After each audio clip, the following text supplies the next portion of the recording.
चकित को शांति का वचन भाई बख्सिंग के द्वारा नवंबर 21। दृढ़ और अटल रहो और प्रभु के काम में सर्वदा बढ़ते जाओ। पहला कुरिन्थियों 15 अध्याय 58 पद। अपने पुनरुत्थान के 8 दिन बाद प्रभु यीशु मसीह थोमा के सामने प्रकट हुए। जब प्रभु पहली बार चेलों के सामने प्रकट हुए, यूहन्ना रचित सुसमाचार 20 अध्याय का 19 पद, तो थोमा उनके साथ नहीं था। जैसे ही उन्होंने उसे देखा, उन्होंने उससे कहा, हमने प्रभु को देखा है। पद 25।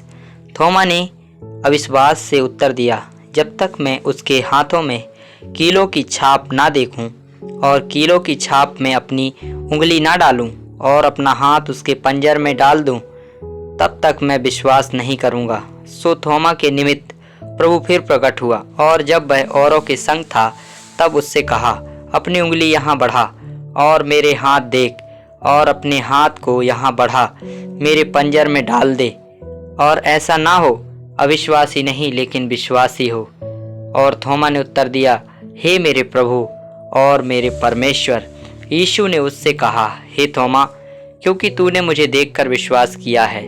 धन्य है वे जिन्होंने नहीं देखा और फिर भी विश्वास किया है। इस प्रकार हम देखते हैं कि प्रभु के पुनरुत्थान की शक्ति का अनुभव हम केवल तभी प्राप्त करते हैं जब हम उनके वचन को साधारण बच्चे के समान विश्वास के साथ मानते हैं और अपनी आत्मिक संतुष्टि के लिए अपनी भावनाओं या संकेतों या सपनों पर निर्भर नहीं होते हैं। बड़ी संख्या में विश्वासी आध्यात्मिक विकास और ईश्वर की शक्ति प्राप्त करने के लिए संकेतों पर निर्भर करते हैं और परिणाम स्वरूप वे आध्यात्मिक रूप से बंजर रहते हैं, क्योंकि हम उसके वादों का दावा करने, उसके वचन को पढ़ने और हर मामले में बिना किसी प्रश्न के उसका पालन करने में सरल विश्वास रखते हैं। हमें उसकी शक्ति का आनंद लेने का सौभाग्य प्राप्त होगा। तब हमारे प्रभु अपने शिष्यों को बेथानी में उसके ऊपर चढ़ाने से पहले प्रकट हुए। लूका रचित सुसमाचार 24 अध्याय का 50 पद। उसने उन्हें सारे संसार में जाने और सुसमाचार का प्रचार करने की आज्ञा दी, और बादल ने उसे उनकी आंखों से छिपा लिया। और उसके जाते समय जब वे आकाश की ओर ताक रहे थे, तो देखो, 2 पुरुष श्वेत वस्त्र पहने हुए उनके पास आ खड़े हुए और कहने लगे, हे गलीली पुरुषों, तुम क्यों खड़े स्वर्ग की ओर देख रहे हो?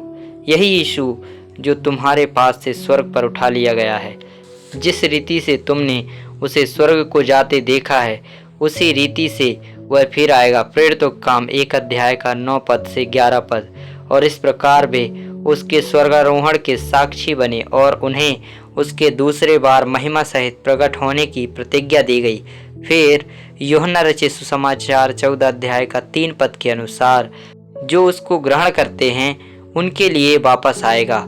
हम परमेश्वर की योजना के अनुसार चारों ओर के लोगों को सुसमाचार का प्रचार करके दिन प्रतिदिन पुनरुत्थान की सामर्थ्य का अनुभव कर सकते हैं। हम रविवार की उपासना सभाओं और नियमित रूप से और विश्वास पूर्वक रीति से रोटी तोड़ने में भाग लेने के द्वारा अन्य विश्वासियों को उसके दूसरे आगमन के लिए तैयार होने में मदद करते हैं, तो हमारी सामर्थ्य भी बढ़ेगी।